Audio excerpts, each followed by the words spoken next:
Did medieval Europe have more explorers than we know? Have you ever wondered about the explorers of medieval Europe?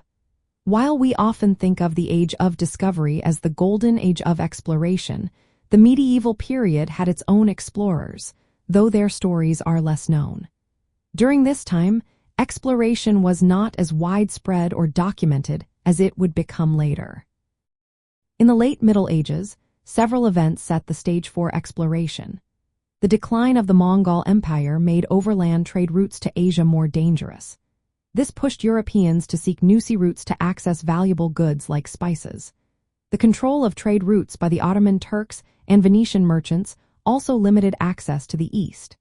This created a desire for new maritime ventures, especially from emerging powers like Portugal and Spain. One of the earliest organized efforts came from Portugal, led by Prince Henry the Navigator. He supported systematic exploration along the West African coast. Portuguese sailors designed new ships, like the caravel, and improved navigational tools, such as the astrolabe. These advancements allowed for longer ocean journeys and expanded knowledge of the Atlantic and African coasts. Famous figures like Marco Polo traveled extensively to Asia, but their journeys were not typical for the time.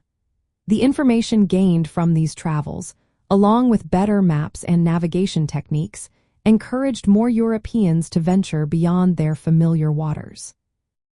By the end of the medieval period, exploration was becoming more ambitious. This period saw the rise of explorers like Christopher Columbus, Vasco da Gama, and Bartholomew Dias.